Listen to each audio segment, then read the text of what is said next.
অর্থাৎ আমরা শাপলাতে আছি। সো এই শাপলাটা আপনারা দেখবেন যে আমাদের যে রাষ্ট্রীয় যে প্রতীক রয়েছে সেখানে কিন্তু ধান রয়েছে, এবং যে ধানের শীষ যেভাবে আছে এটা কিন্তু ধানের শীষ না, এটা ধানের ছড়া। তো ফলত ওই জায়গা থেকে এটা সাদাও হতে পারে, লালও হতে পারে, কিন্তু আমাদের শাপলাতে আমরা থাকছি এবং শাপলায় বাংলাদেশের মানুষ ভোট দেবে ইনশাল্লাহ। ভিন্ন প্রতীক, কারণ আমরা শাপলা চাই, এই জন্য ভিন্ন প্রতীক চাইনি। শাপলা প্রতীকটাই নাই, তাহলে এই শাপলা আপনারা কিভাবে পাবেন এই তিনটে প্রতীকের মধ্যে?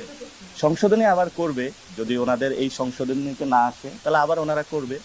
কিন্তু হলো আমাদের না, এটা সংশোধনী যে কোনো সময় মানে করার সুযোগ থাকে। তবে এটা আপনি আপনাদেরকে যেটা আমাদের দলীয় পজিশন থেকে আমরা শাপলা থেকে সরছি না, এবং আমরা রাষ্ট্রের যতগুলো বিভিন্ন প্রতিষ্ঠান আছে আমরা সবার কনসার্নে দিতে চাচ্ছি যে শাপলার বিষয়ে এনসিপি ছাড় দিচ্ছে না, এবং এনসিপি শাপলাতেই ইনসিস্ট থাকবে বা কনফার্ম থাকবে ইনশাআল্লাহ। আচ্ছা, 2 নম্বরে যেটা হলো, আমরা ইতিমধ্যেই আপনারা জানেন, একটু আজকে যেহেতু অনেক সাংবাদিক ভাইরা রয়েছেন, এটা আমরা একটু ডিটেলসে বলে দেই। যেহেতু আপাতত রাজনৈতিক সিনারিওতে 3টা ব্লক হতে যাচ্ছে, একটা ইসলামিক ব্লক অলরেডি হয়ে গিয়েছে, আরেকটা হলো বিএনপির নেতৃত্বে একটা ব্লক হচ্ছে, আরেকটা হলো আমাদের নেতৃত্বে একটা ব্লক হচ্ছে।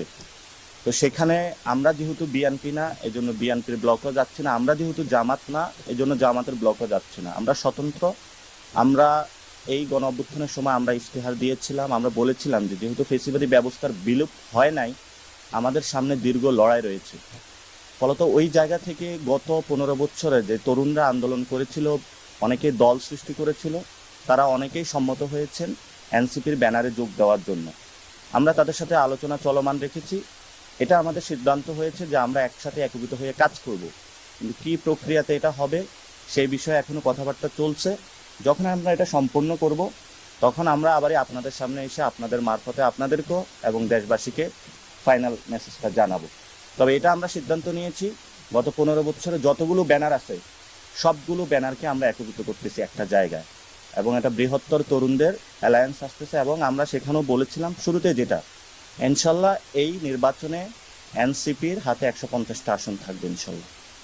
সরকার গঠন করবেন? এই গণ অভ্যুত্থানে যেই সরকারটা হবে, এই পার্লামেন্টে আমরা যেটা বলেছি, এই পার্লামেন্টে কোনো সরকারি দল বিরোধী দল পলিসিগত জায়গা থাকবে যে একটা জায়গায় পার্লামেন্টে হবে আওয়ামী লীগের বিরুদ্ধে এবং জাতীয় পার্টির বিরুদ্ধে।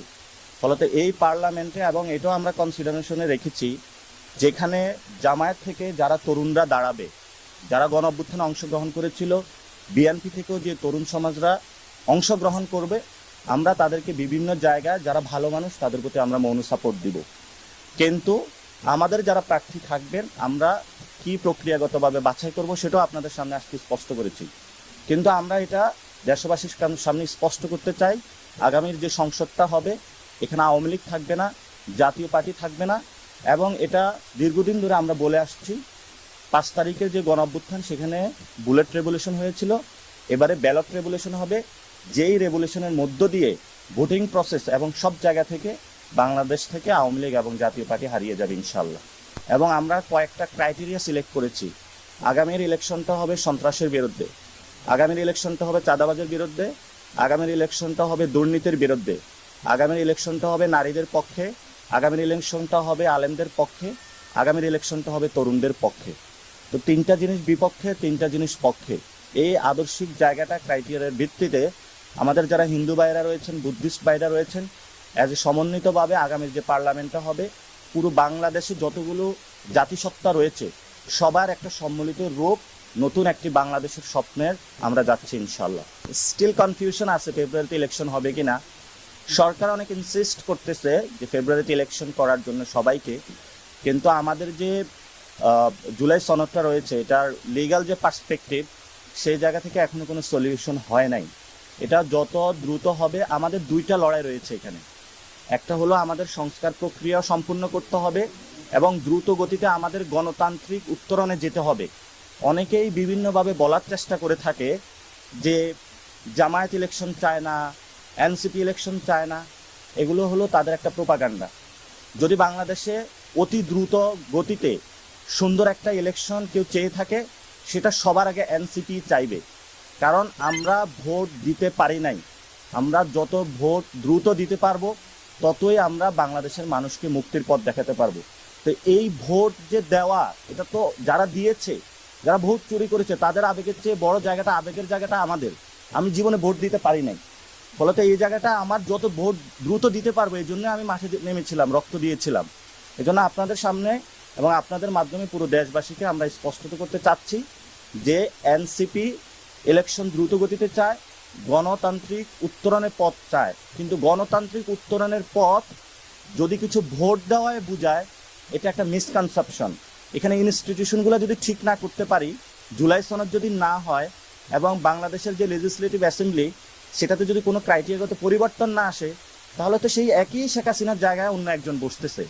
এই জন্য আমরা এই জায়গাটা কনফার্ম করার জন্য বলতেছি। এবং দলগুলো যদি বসে, এটা তো 10-15 দিনের কাজ, একসাথে সবাই বসবে, আলোচনা করবে, সাইন করবে এবং সেটার একটা অর্ডার হবে, যে অর্ডারের মধ্য দিয়ে ইলেকশনের আমরা যাব। এবং আমরা সেখানে এটাও বলেছিলাম, এই ইলেকশনটা গণপরিষদ নির্বাচনের কোনো ক্রাইটেরিয়াতে নেওয়া যায় কিনা। তাহলে ইলেকশন হলো, ইলেকশন হওয়ার পরে তারা একটা কমিটি গঠন করে দিল একটি নতুন সংবিধানের জন্য, আর যারা ওই লেজিসলেটিভ অ্যাসেম্বলিতে থাকলো তারা অ্যাক্টিভ মেম্বার হিসাবে হলো, পার্লামেন্ট দেশকে রান করে নিয়ে গেল। পরবর্তীতে যখন সংবিধানটা চলে আসলো, এই পার্লামেন্টও ওই সংবিধান অনুযায়ী 5 বছর তাদের কন্টিনিউ করলো। কিন্তু 106-এর মাধ্যমে যেহেতু আমরা এখন সংবিধানের মধ্যে নাই, ফলে তো আমাদেরকে আবার শেখ হাসিনা যে সংবিধানটা রয়েছে এটার মধ্যে ঢুকানোর চেষ্টা করানো হচ্ছে। এটা যদি ঢুকানোর চেষ্টা করা হয়, তখন আমাদের কথা হচ্ছে সেখানে যে আরেকটি গণ অভ্যুত্থান আসন্ন। এটা তো অনেকেই বলে থাকে যে আমরা কি জাসদ হয়ে যাব নাকি, এই মাত্র একটি গণ অভ্যুত্থান হলো, সেখানে আরেকটি কিভাবে গণ অভ্যুত্থান হবে। আপনাদের কাছে আমরা স্পষ্টত বার্তা দিতে চাই, নেপালে তিনটি জায়গায় তারা সংবিধান পরিবর্তনের জন্য চেষ্টা করেছিল এবং জেনজিরা যখন গণ অভ্যুত্থান করেছিল, পরবর্তীতে যখন তাদের দাবিগুলো মানা হয় না, তারা কিন্তু আবার মাঠে নেমে এসেছে। কিন্তু বাংলাদেশের যে পলিটিক্যাল পার্টিগুলো রয়েছে, যারা সাংবাদিক ভাইরা রয়েছেন, সকল মানুষকে আমরা আহ্বান জানাবো, আমরা গণতান্ত্রিক প্রক্রিয়া যেতে চাই, আমরা বাংলাদেশে আর কোনো রক্তপাত দেখতে চাই না। সেই জন্য হলো তরুণদের যে চাওয়াটা রয়েছে সেটা আপনারা মূল্যায়ন করুন এবং সে মূল্যায়নের মধ্য দিয়েই আমাদের পার্শ্ববর্তী যে রাষ্ট্রগুলো রয়েছে, বিভিন্ন যে বিদেশি শক্তিগুলো বাংলাদেশকে আনস্টেবল করার চেষ্টা চালাচ্ছে, সেই জায়গা থেকে আমরা মুক্তি পাবো। দলের নাম এনসিপি থাকবে, এনসিপির প্রতীকী থাকবে, অন্য দলের নাম মার্কা ডিজলভ হবে এবং এনসিপির আন্ডারে আরো অনেকগুলো দল আসতেছে। এটা আমরা বিগ টেন্ট বা বড় ধরনের একটা পার্টি করতে যাচ্ছি, ফলে তো অনেকগুলা দল, অনেকগুলা মত, অনেকগুলা ব্যানার ইনশাল্লাহ এনসিপির ব্যানারে চলে আসবে। এটা আমরা খুবই স্পষ্ট, আমরা রেশনাল উচ্চ কক্ষে পিয়ার, আমরা নিম্ন কক্ষে পিয়ার চাই না।